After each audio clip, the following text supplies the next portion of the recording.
Welcome to my podcast, Shaping Your Journey. My name is Aldo Mazza, percussionist, drummer, and artistic director of Cosa Music, inviting you to join in on conversations with friends, artists, professionals, and experts in the music world. Today, I have the great opportunity and pleasure of having one of my all-time favorite drummers, Carl Palmer. Thank you so much, Carl, for joining us on this conversation on Shaping Your Journey. Fantastic. Nice to be with you, Aldo. And before we talk about the actual journey, I just want to ask you a first question. What was it that started it for you, like the drumming? Where was that seed planted? Where did that fire start? Well, I mean, that's not a new question, that's been documented many, many, many times. But basically, I managed to get to see, when I was very young, a film called Drum Crazy, or you might know it over in Canada or America as the Gene Krupa story. Right. And that was really like the light bulb moment, as people say. And when I saw that film, I remember going in the afternoon to the movie theater with my father and walking out with him. I said, that's what I want to do. And to be honest with you, that's the path I've been walking down all of my life. So that was the moment, really. And obviously, the next minute, when they had already bought me a drum set, well, not already, but they'd got a drum set reserved for me in the music shop. Once I got the drums home, then that was it, really. I was done. Right. And I remember I have to say this because I grew up in a little town called Ottawa in Canada. And during the ages of about 15 and 17 or 18, I saw everyone who came out because I was so flabbergasted by all this originality and all of these great things. And I remember when you came with ELP, Emerson, Lake and Palmer, Greg Lake. I mean, you guys. I was sitting right in the front with a friend of mine, and you came in like it was a spaceship that landed, and we were like. It took us a while to even say something afterwards. So I want to thank you for that because you inspired a lot of people. I'm pleased you enjoyed it. Yes, no, that was fun to watch. I mean, Greg Lake. I mean, his voice was amazing. And of course, the whole band, the whole concept, the whole idea of a trio being that powerful and that interesting. I mean, what you were doing, Thank you. And the whole. I mean, I could see your whole lineage with Buddy Rich. I could see that, and with you taking it to a whole other place. What was the thing that like propelled you the most in those days? Well, as a band, if that's what you're talking about, what propelled us was really sort of technology, because we were on the cutting edge of things like the Moog synthesizer, the Mini Moog, which followed that. Bob Moog became a very good friend of the band's. We spent time with him in Buffalo, upstate New York. So basically, we were always looking, because prog rock was a fairly new art form. We were always looking for new sounds, new ways of portraying the music, new ways of presenting it. And really, the technology was all keyboard orientated at that time. It was all keyboard technology. I did build one of the first sort of electronic drum. Well, not a drum set. Well, it was a drum set because I incorporated the trigger microphones into my set I was using at the time. And we did record one of the first electronic drum solos, which was on Brain Salad Surgery, which was a piece called Toccata by Ginastera. So we were constantly searching. That was the period where, the door was open and you just walk through it and just start picking apples off the tree and have a great time. And that's what we did. And that was the motivation. Innovation was the motivation. Yeah, that's well said. Because I remember every single band that came out of the UK at the time was just, you had Electric Light Orchestra, you had, all these different people playing, Gentle Giant. I mean, everybody who'd come out was totally different from the last person. I mean, on this side we had Frank Zappa and Weather Report, and that was very inspiring. But guys from folks coming in from England especially, it was very original, and they're pushing that envelope constantly, which was really nice. Right. And then you had what was the Emerson, Lake and Palmer period was fascinating.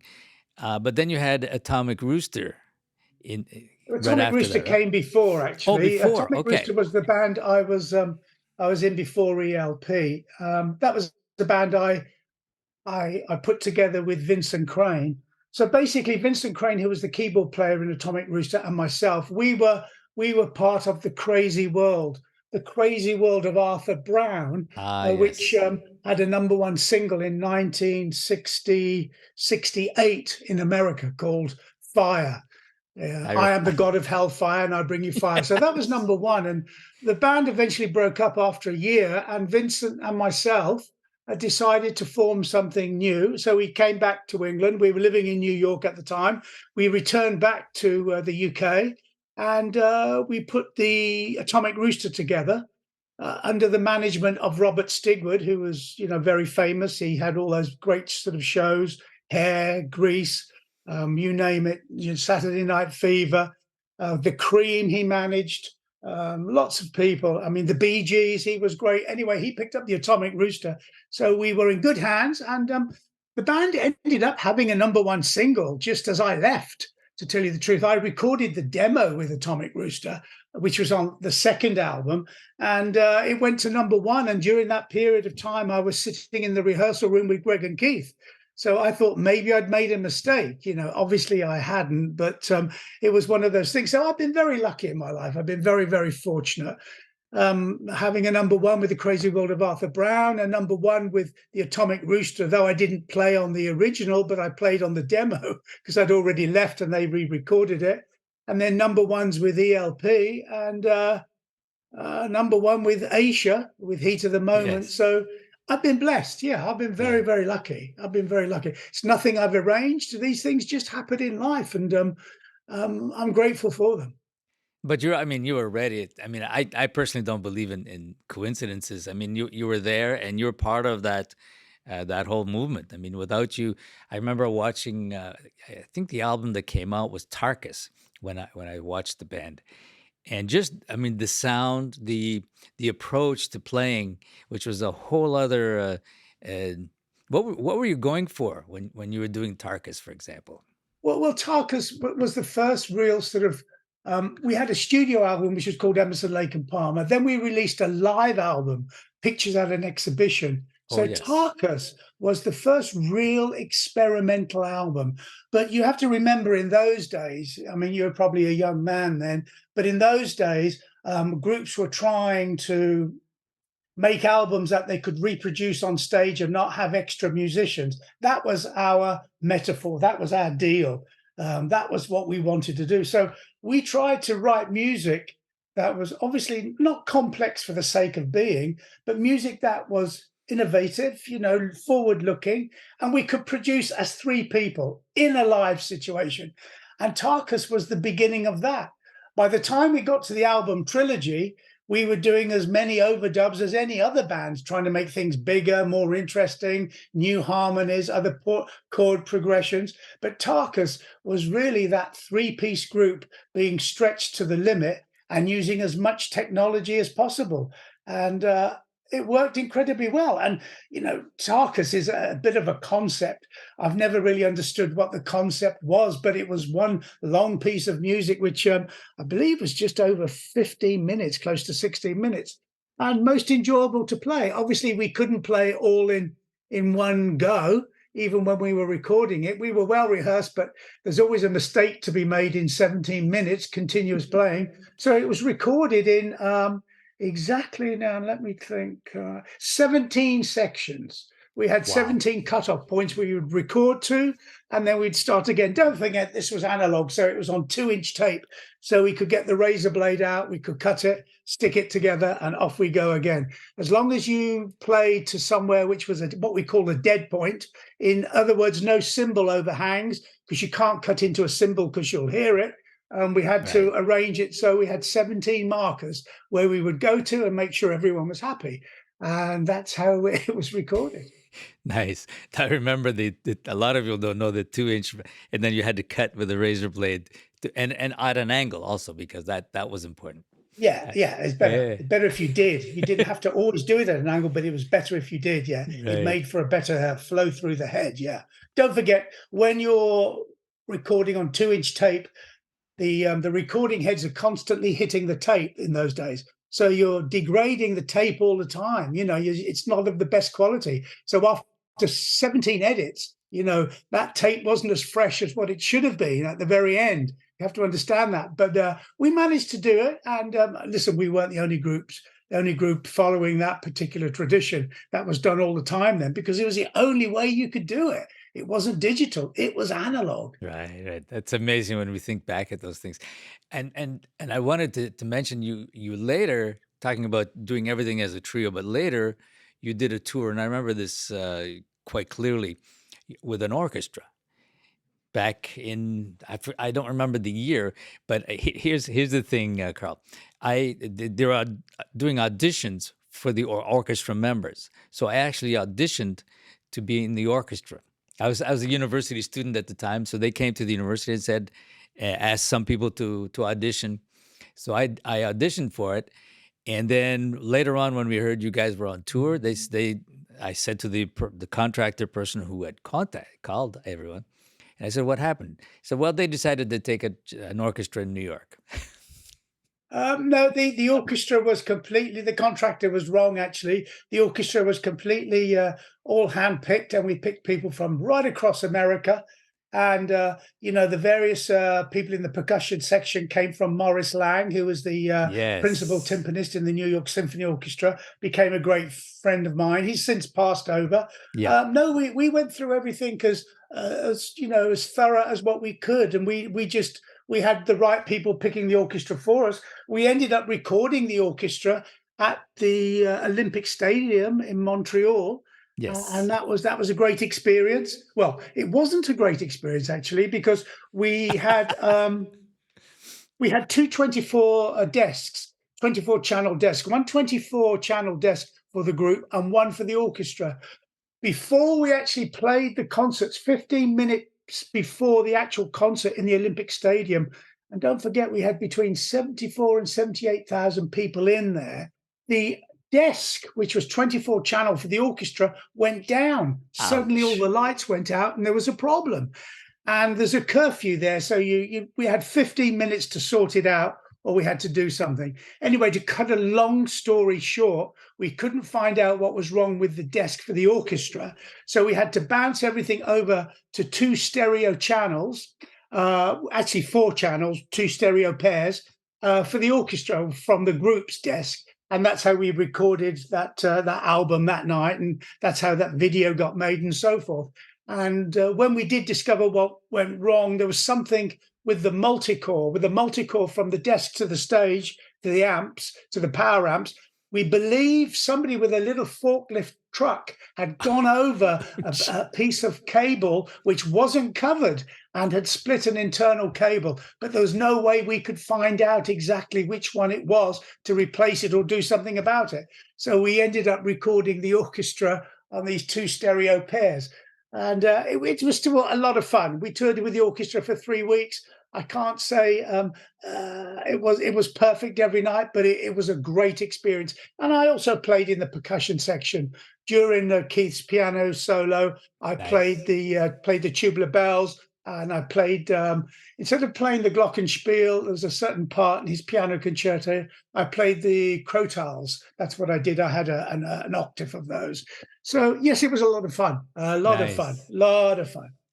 Jonathan Haas, who played timpani in that orchestra, Yes. who has Yeah. since actually become a very close friend. He came. I actually met him when they were in Montreal, and he came to McGill where I was studying, and we met there, and we've become great friends since. And Arnie was a dear friend from very very long time as well.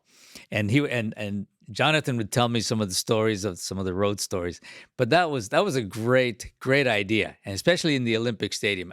I mean, that stadium was probably not the best sounding uh, venue in the world, because I played it a couple of times, and the first time was easy because it was actually the Olympics, the Montreal Olympics, where when we played to 90,000 people, and that was fine with 90,000 people. I played it a couple of other times later, and it was, I mean, there was so much cement that it was really, really difficult to hear anything. And I Yeah. was just happy to see that such a project with an orchestra was done there. Beautiful. Well, it was very, very simple, really. We were living in Montreal. We lived there for about 6 months, and we recorded there. We rehearsed the orchestra there. And you have to remember one really important thing. We made one of the very first rock videos in the Olympic Stadium when it was covered in snow. And we recorded a piece of music called Fanfare for the Common Man by Aaron Copland. So we filmed this video in January, February, where it was bitterly cold, 30 degrees below or whatever. And I'm in we Montreal. made I'm a in great, Montreal, by the way. yeah. And we had a great we had a great video, and as I say, we enjoyed being in Montreal. So we decided that we would end up doing a show in Montreal, and we thought, well, why not the stadium, as we'd already filmed this video there, and the single had been.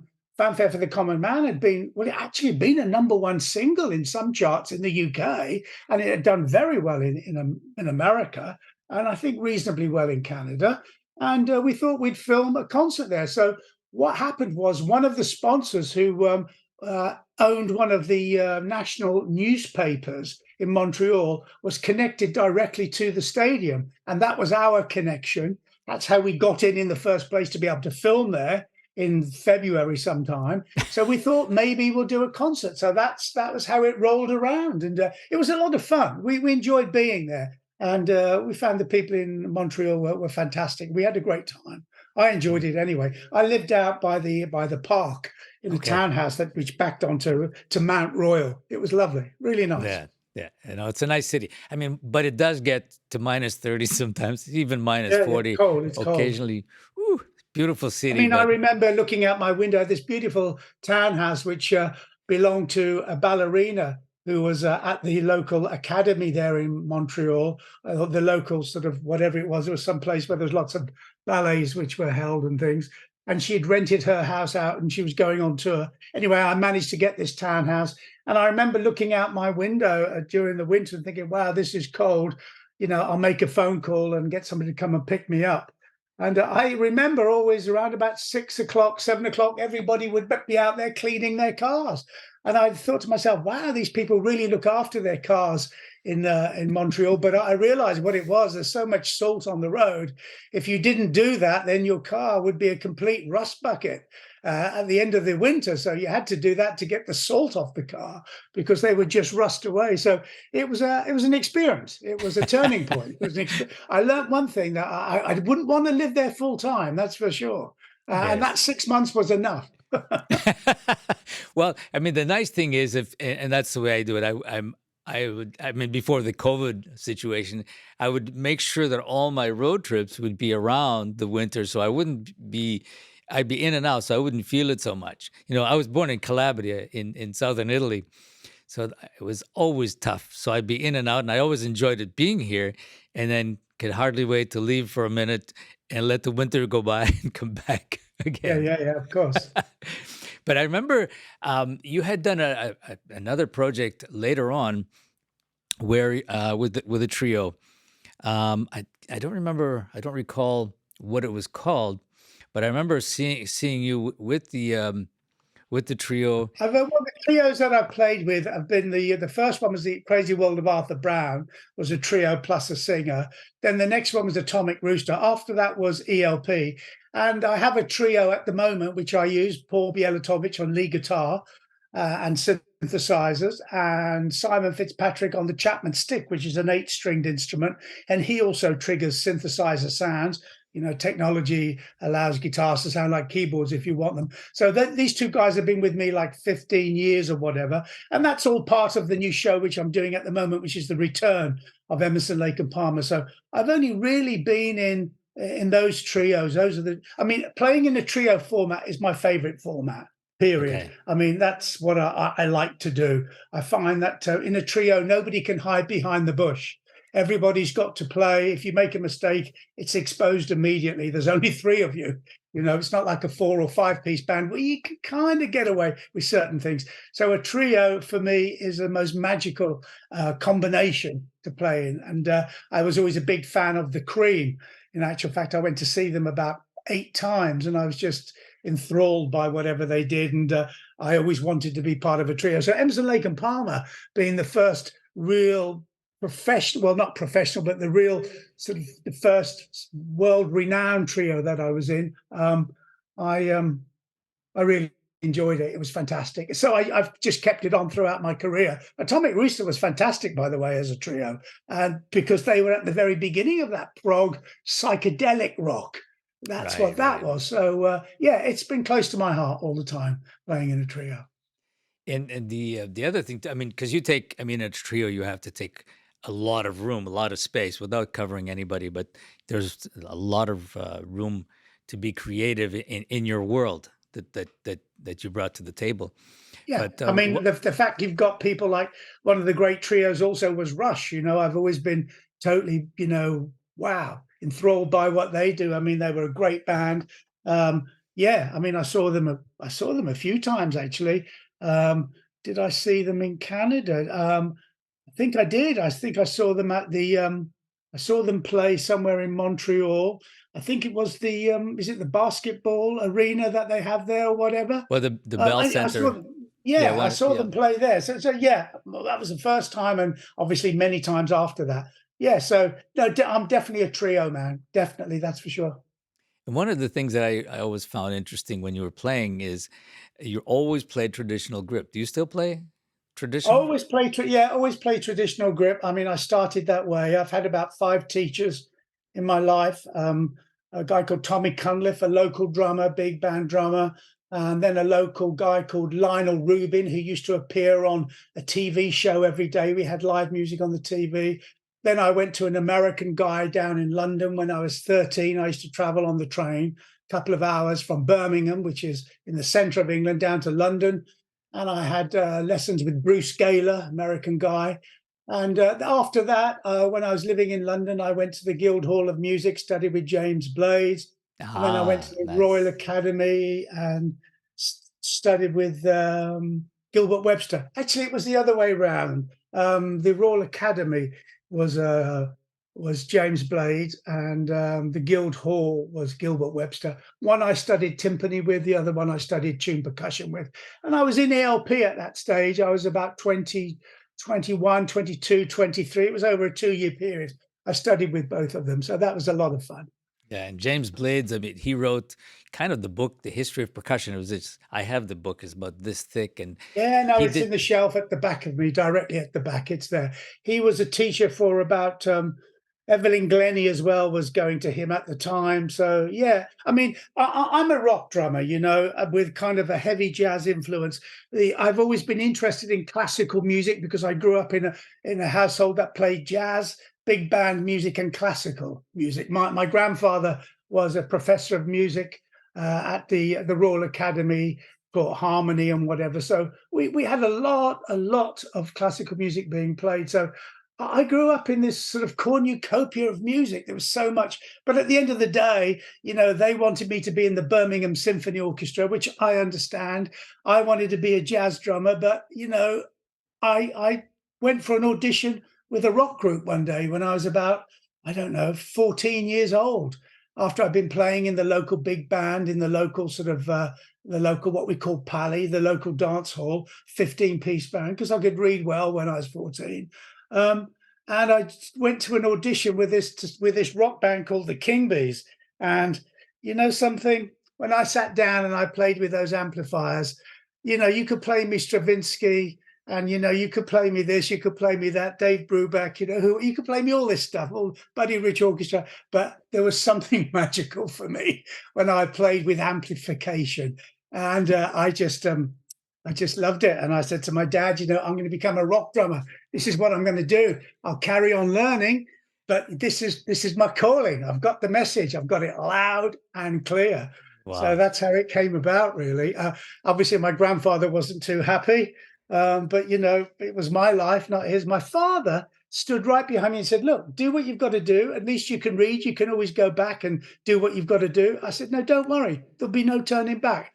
I will be a rock drummer that's heavily influenced by jazz and classical music, and and I'll still keep on progressing in the classical world. I'll learn about timpani. I'll learn about this. I'll learn, what I've got to play on the xylophone for Peter and the Wolf, or whatever it might be, or the cymbal section in Romeo and Juliet. I'll learn these things anyway because I'm interested. But it's not the calling. It's not where I want to be."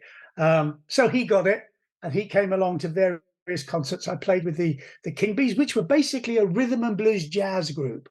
So that's why I got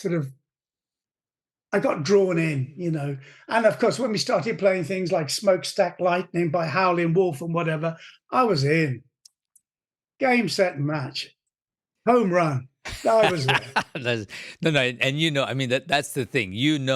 When that light comes in and inside, there's Yeah. no turning back, right? There's nothing. Listen, I was a huge Dave Brubeck fan. My very first album was Time Out. I was a complete Joe Morello freak. Loved Joe Morello. Got to meet him, and he actually presented me with the Hall of Fame. What do they call it? Modern Drummer Magazine Hall of Fame. He got to present it to me, which was like a wish come true to me. And I just love that first album. Also, Keith Emerson, one of the first albums he bought was that. We had a very similar collection as far as jazz albums and classical albums. So that was the synergy we had. And with Greg, I had a lot of Beatles albums, and he had a lot of Beatles albums and Simon and Garfunkel albums. So that's where we met. So that's why we really bonded, musically. Obviously we argued, all day long about 4 bars of music and for the rest of our life. We'd never argue about women or money, but 4 bars of music, we would argue till one of us died, and we did. That's the way it was. Yes. But our influences were so similar. And as I say, I could have been in a jazz group. But I was more on the sort of Dave Brubeck organized jazz with a classical influence side than I would be sort of somebody like John Coltrane, who I loved, but an Ascension and all those albums. But I like the organization of Brubeck. And we had a guy here in Europe called Jacques Lussier. I don't know if you know him. Oh, yes, of course. He played Bach, but in a jazz format with a trio. That was another guy who I loved. Unfortunately, he's died now, but he had a great studio in France. People like, a lot of rock stars actually recorded at his studio. So that was another trio, another influence. Playing Bach in a jazz format is just, it works. 100% it works. I actually recorded some Bach with James Blades on an album. I recorded the 2-part Invention, where James played the marimba, I played the xylophone, and he did the counterpart to me, and then I orchestrated it with bells and whatever. So yeah, I've always been into that, and that particular period with Jacques Lussier, his trio was highly influential to me. So I could have gone either way, but I have to say to you that the playing with the guys with amplifiers and that sort of that excitement of rock and roll, and then seeing bands like the Who, this was too strong. The magnet was too strong. It just took me right in there, and that was it. Yeah, interesting. Jacques Lussier was one. There was also Claude Bolling in France. Yes. I worked with Claude Bolling. We actually toured with Repercussion, my group. We did a whole tour, and we reorchestrated his Suite for Guitar and a few of the other pieces, and totally redid everything except the piano part.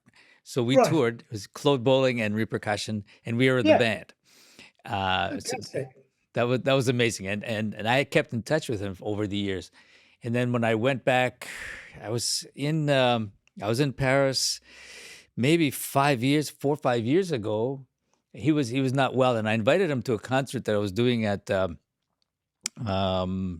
Les Folies Bergères, that big. Oh yes, in Paris, and we were finishing. It was a project called Beethoven in Havana, and it was this pianist from Los Angeles, Joachim Horsley, who took the classics and made them cubified, All but in right. a really interesting way. So we did this whole project there, and I invited Claude to the concert, but he was not well, and I mean, unfortunately, he's gone too. But he was one of those Yeah. that whole tradition of Lucier, and yeah, Yeah, yeah.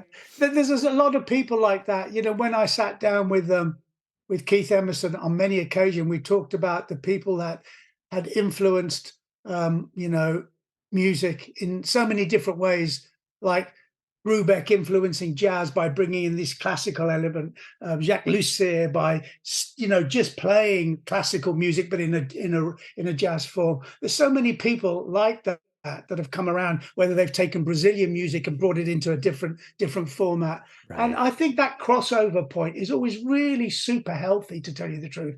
The modern jazz quartet, who that was another favorite of mine, they had this kind of structure, this organization, which made them just so interesting. You know, I mean, I love jazz and I love great soloists, but when people just blow away and there's no real internal structure, then I get a little bit lost. You know, I do like structure in music, and I think that's probably why prog rock has always stayed with me, because it has a heavy structure. You yeah, know, even though people have said, "Well, do you actually ad lib and do things?" Yes, there's a proper structure to ad lib. There's a structure of arrangement, of boundaries that you've got to play to. You can't cross over. And then there's that moment where it's open and free, but it's for a given period of time. And then you move on to the next section, which is completely orchestrated. And that's prog. And that's why it's so marvelous, you yeah, know, because yeah. it has everything in it for me personally. No, no, you're absolutely right. And getting back to the these arguments that you had with Greg and your folks. Here's something that came up the other day. I forget who I was speaking with, but he said in the old days, what they say the old days, back in the day when people used to buy the albums, when you go into somebody's house, what was the first thing that we did? And I remember as a kid, we used to do this exactly that. You go to the house, and the first question is, "Where's your record collection?" And you look through the records, and you see who this person is by the records that Yeah, of course. that Yeah, they're of course. listening to. Isn't that Well, amazing? if you'd ever come to my house, you'd have been completely confused, because our record collection went from Stravinsky to Zappa to John Coltrane to sort of an Irish folk group, you know. So we were eclectic, you know, because my grandfather had a great classical collection. My dad had a great jazz collection. I had a great rock and roll collection. And I think my mother had a collection of records, which was basically, you know, traditional sort of folk songs or traditional sort of Irish folk songs. She wasn't Irish, but she just loved that type of music. So, you know, you'd have been confused if you come to my house. That's for sure. Totally confused. But a good confused. I mean, that's nice Yeah, yeah. because I mean, what you guys did with ELP, and that was nice. I mean, taking all those classics, but I wouldn't say repurpose for our minds. Somebody coming along and pictures at an exhibition, for example, and hearing it, what you guys did with that was amazing. And that just opens up your mind that music has 7 notes. There are these rhythms, and it could be anything. It could be, if it's not the Histoire du Soldat, then it's Frank Zappa, then or the Beatles. I mean, it's notes, right? Yeah, And yeah. and So yeah, I mean, everybody's joined together somewhere at some time, somehow. That's how it is, and that's the way it should be, because music should be free, and I'm all for that. I mean, at the moment, I don't know if you know exactly what I'm doing, but I've got a show called "The Return of Emerson, Lake and Palmer," and what this is I have Greg and Keith appearing on these giant screens each side of the stage. The screens are about 12 foot by 8 foot, each side of the stage, left and right. Then downstage, there's a bigger screen, about 14 foot by 8. And I have managed to recapture their performance from the Royal Albert Hall in London, where we actually filmed for 2 nights with 5 cameras. The audio was recorded separately, and we actually released a DVD on Sanctuary. Sanctuary sold out within about 3 weeks of the release of this to Universal. Universal didn't really pick it up and do a job on this particular product. It was called Welcome Back, My Friends, to the Show That Never Ends, Emerson, Lake and Palmer. So the Yes, yes, DVD yes. got lost. Well, when I say lost, it got lost sales-wise. I always knew where it was, and we got accounting for it, but we didn't sell very many. You're talking about 10 to 12,000 copies worldwide. So I had this idea, along with my manager, Bruce Pilato, to get these reels, because it was 5 cameras, get the original reels, look at them all again, and see if I could put together 5 or 6 or 7 tunes of Greg and Keith playing, get the audio tracks, wipe the drums, put them up on the screen, keep all of the vocal, keep all of the keyboards, remix it in situ, and add my drums live. And that's what Nice. I've managed to do. And technology with sync tracks and whatever has allowed me to do it. And I've got 7 pieces of music I play along with them. Obviously, this footage is good footage. It was released to the public, so it was group approved. Now, it's not IMAX. It was done mid-90s, so it's slightly grainy at times, slightly too bright, slightly too red, and I've done as much as I could with it. When I say as much as I could, we're talking about between 8 and 11 weeks of editing 4 to 5 days a week for a couple of hours, 3 hours, depending what it would take. And I've ended up with this show using them, incorporating my own band as well. They're on stage playing, not when Greg and Keith are playing. It's just the 3 of us. Then Paul and Simon will play sort of supportive parts. And then Keith and Greg will disappear, and I'll end up playing Tarkus with my band, or I'll play Hoedown with my band, or Carmina Burana by Carl Orff. And it goes on like that. And I've managed to put this together now, thanks to technology, really. And you can actually have that sort of keyboard technology that Keith Emerson supplied to everyone in a big way, which was extremely inventive, you know. So I've got like a great show at hand. Believe it or not, I can't give you a date, but I'm coming into Canada in November. We have a date. We're just trying now to get the routing. I'm performing in America, July. We start July the 8th in upstate West Jefferson. I've got actually 10 concerts right the way through to New York City, Westbury, and I start the 8th and finish around about the 29th, and that'll be the summer. But then I'll be back in America in November, and we'll slip over the border into Canada, and we'll play some dates.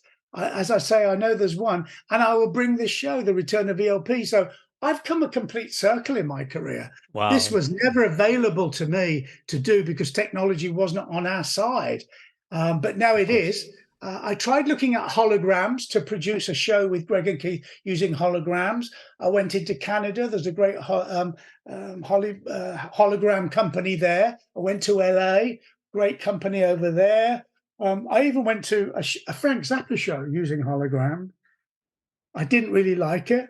And I wanted to produce a show that would have the real thing.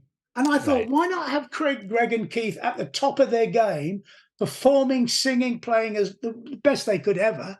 And this was a DVD they approved anyway, and we all approved it as a group. It got released. So that's what I'm using. And because the audio was recorded separately, it's allowed me to wipe everything off that I don't need, which is obviously only the drums, because I'm going to play them live along with these guys, and remix the keyboards. Don't forget, we had MIDI by then. There's a bit of MIDI going on, not an awful lot, but a bit, and remix the voice and everything that went on and play with them. So it's the closest you can ever get to seeing Emerson, Lake and Palmer on stage at the very best. Don't forget, unfortunately, I lost both of them in 2016. Both of them died in the same year. Wow. Which was quite a tragic sort of event. One in the March and one just before Christmas. So that wasn't a great period for me. No, in actual fact, I also lost John Wetton the following year in 2017, who was the lead singer in Asia, which was another group that I was in. But the Emerson, Lake and Palmer situation is back up, and it's alive and it's well, and it's due to technology and the fact we were such what we call in English sticklers for trying to do everything to the best of our ability. we said we'll record 2 nights at the Royal Albert Hall in London, but the audio tracks have to be recorded separately. So if I want to replace my voice, Greg Lake said, I can. If Carl needs to do something because he was out of time, he can. If Keith wants to overdub some keyboards, we can. And because of that, I'm able to do and bring back to the public the closest you'll ever see to Emerson, Lake and Palmer again. That's beautiful. So very, But very happy with it. I have a question for you. I mean, that's phenomenal that we can do that, and that you're actually doing that, undertaking that. But here's a question. I mean, from the point of view of having your two bandmates that you've worked with for a long time, and you've brought this music to the world.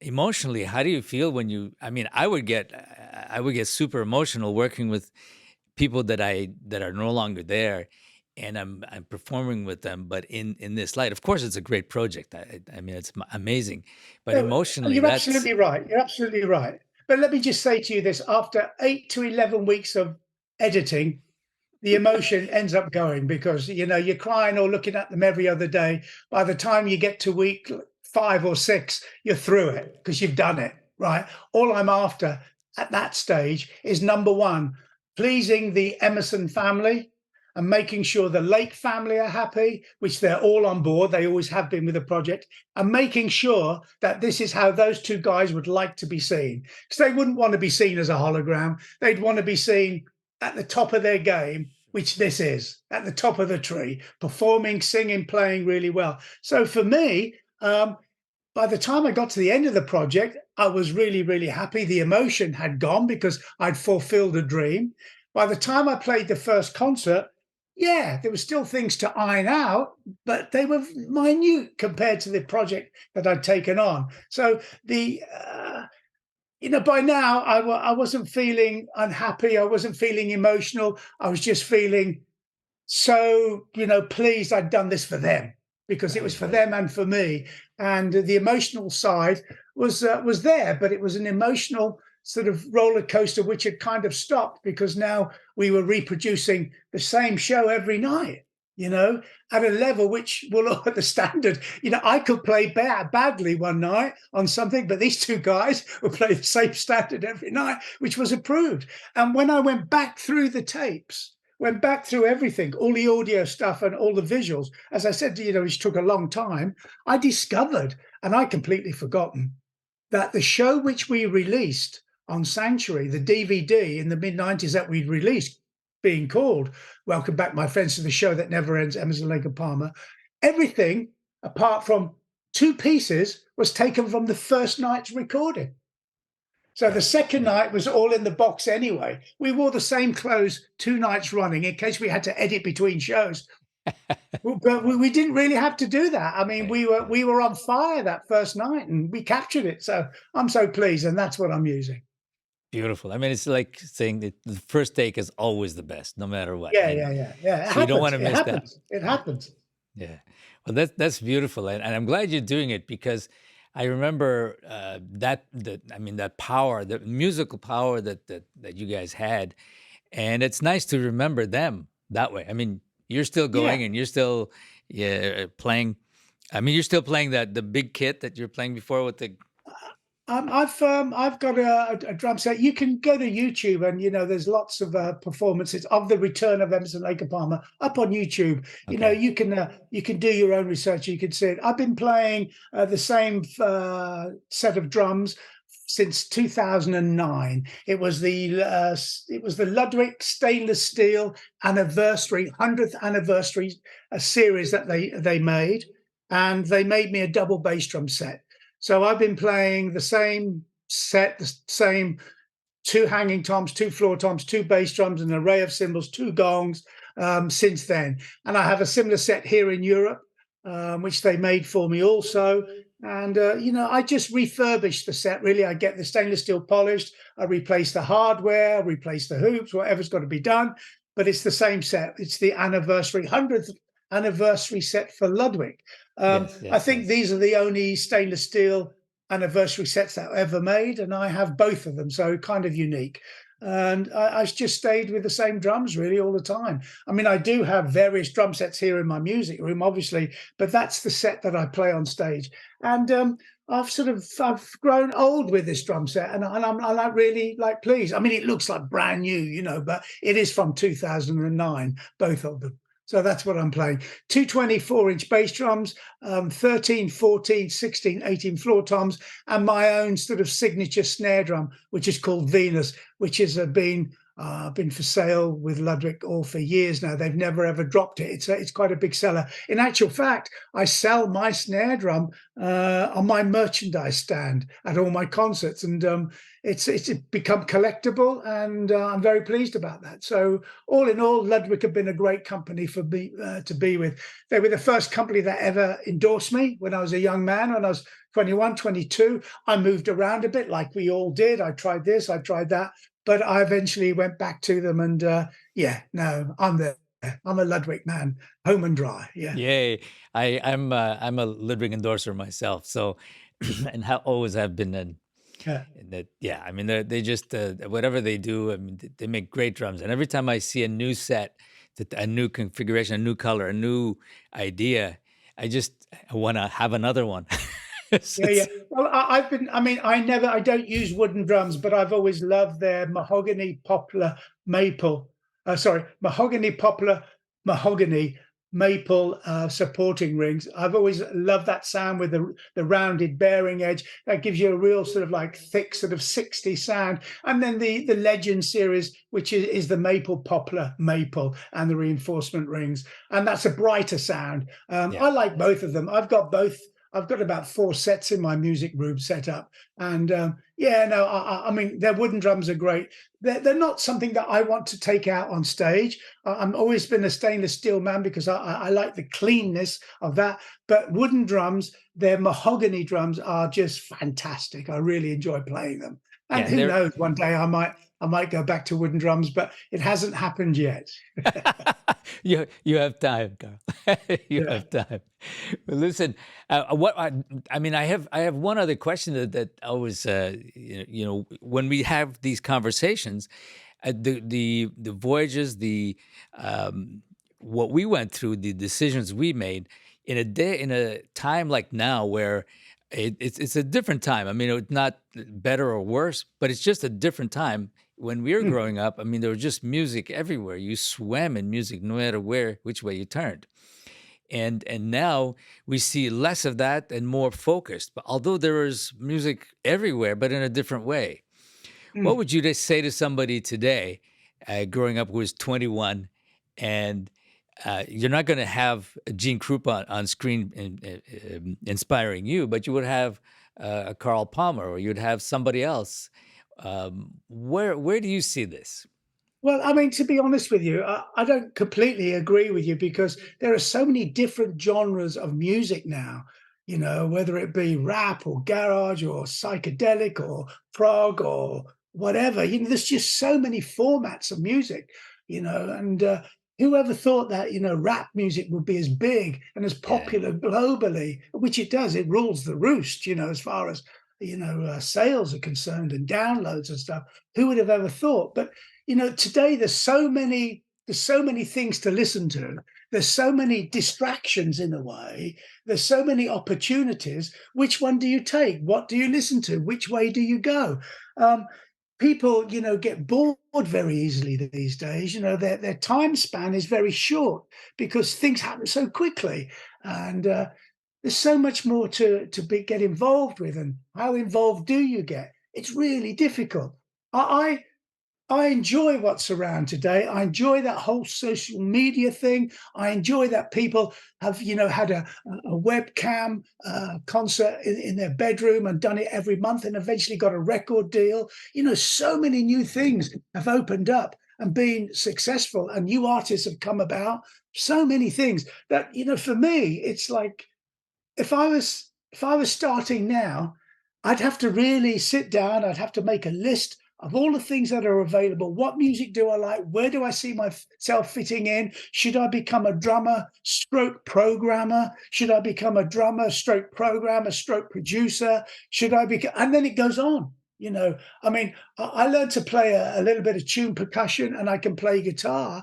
But these days, I meet young people who are really good drummers, play good guitars, play some good slap bass. And I'm thinking, where did they get the time from to learn to play these Right. things at a reasonable standard? I just, I always was taught that I had to specialize in what I did. You either become a full-on orchestral percussionist, or you specialize in drum set, which I decided to do, or you specialize in Latin, whatever it was. Um, I dived into a bit of classical, bit of Latin percussion. I had bongo lessons, I had conga lessons. I did all of that. But then I realized this was my channel, and it was drum set. But I don't think you could think like that today. So I would be slightly off course on what to do, because I don't know. All I know is that the opportunities available are really immense. If you want your 15 minutes of fame, you can grab that easy. If you want like 15 to 30 years of a career, that takes time, that takes preparation, and that takes understanding, and that takes, you have to be devoted to doing something. And there are people who have been rapping for already 15, 20 years and made a great living. So everyone will come through. It's just that you've got to be still an individual. You've got to produce something or give something back that is different, that isn't there. And talent, you can't suppress talent. It's like when somebody said to me, "Oh, I'm going to play you a tune, Carl. I'll play you the group version because it's better." I always say to them, "Hang on a minute. If it's a great song, sit at the piano, or let's grab a guitar, play it for me. A great tune is a great tune. It Yep. doesn't need a lot of candy floss around it. If it's a great song, it's written well, then it'll live on, that'll be it. And people today can produce great music at home, because to have a little home studio in a suitcase is so easy. There you go, with your computer, edit, done, drum tracks, whatever. You can produce great music at home. So people will, make the standard a lot higher today, that's for sure. I just hope that musicianship keeps up, because technology has gone way in front. And with Mm. artificial intelligence, with all this coming along, AI can write you a pop song, can write you a tune. Who knows where it's going to go? So, yeah, I I don't know what I would say to anyone at the moment, because I'm still kind of working through it myself. I know with AI, artificial intelligence, that's definitely going to come into music and needs to be controlled and needs to be used in such a way where, they can come in and you can develop a prog tune or develop a complex piece of music and then be lost, and then hand it over to the artificial intelligence and say, what would you do here? Wouldn't that be a great thing if they came up with ideas? You go, wow, yes. So that'll be the fusion. Maybe that's the level I would like to deal with. I don't know. I'm just an open book at the moment, to be honest with Nice. you, Yeah. a real open book. No, no, and that's very well said, Carl. I mean, I totally agree with you on that. There's just so much, and now with this new technology. I mean, we used to say new technology 5 years ago. Now this is something else, and Yeah. what the future will bring. I mean, this could be our collaborator now, and Yes, but absolutely. And I don't want to shy away from it. I know that Emerson, Lake and Palmer always look for the latest keyboard. We had a great relationship with Bob Moog, like I told you. So, I would just take on board what we did then and try and bring it into today's environment. If I was starting again, that's what I would do. And who knows, I might be able to get with a certain guys my age or even younger or whatever, and look at, doing something completely new. Who knows? I'm an open door, really. I'm just doing what I know at the moment, because things have moved incredibly fast.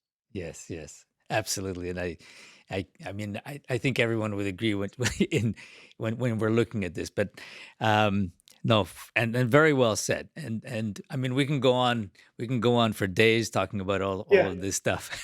But I yeah, do want yeah. to thank you so much for joining me and us in this Oh, in no, this no, thank you for conversation. the invitation, Aldo. Very nice of you. And it's been a long time coming. I know we talked about doing this a long, long time ago. I wish you the best as well. I don't know. Are you still running festivals and things? Are you Yes. still doing things? Yes, and we started up again in Havana in Cuba, this year, and that was fantastic. So now we're restarting the whole machine and That's again. fantastic. And I mean, just you can't stop the ideas. And I've also the inventions I've had in the past that kind of took a back. Bringing those out, I invented a music stand for mallet instruments and all kinds of other accessories that had taken a back seat just because there's only so much time in a day. Yeah, So dealing with patents and lawyers and all of that. So yeah, those are that yeah, has allowed me to get all that out the door. yeah. So now getting to the creative, well, as you said, what is the next creative? As long as you're not, we can't sit on our hands. I No, mean, I mean, listen, I mean, I don't play quite as many concerts each year, but I'm trying to get back up to about 80 to 90. We used to do 120 with my band all, for the last, what, I don't know, 10, 12 years. I'm going to try and do like 80, but 80 sort of like, really like choice venues to play. I'm very right. keen on that. I'm still interested in traveling the world and playing and spreading the good news, and especially with this new show with Greg and Keith. Obviously, I will be touring for the next 3 years, this show around the world. We're Nice. already booked in Japan for December. As I mentioned to you earlier, got November booked. And we're looking at Mexico for 2 or 3 days, depending. So yeah, I mean, we're looking at 2024 already. So Yeah. life's great, and I enjoy doing what I do, and yeah, it's been a great journey so far, and I just hope it carries on for many more years. For as long as we can, for sure. And Yeah, and absolutely. it's nice to be on that curve and have that mindset. Yeah, yeah, it does. Anyway, I do thank you for the interview today. It's been a great pleasure, and I do look forward to seeing you very, very soon. And please don't hesitate to contact me if you'd like to come along to one of the concerts. We'll definitely arrange something for you. I would love to. I would love to, because this is part of my journey as well, Kyle. Yeah, no, got it. I understand completely. No, it's been an absolute pleasure. Thank you so much. Thank you. And as I always say, to be continued. Absolutely. Don't forget, happiness is drum shaped.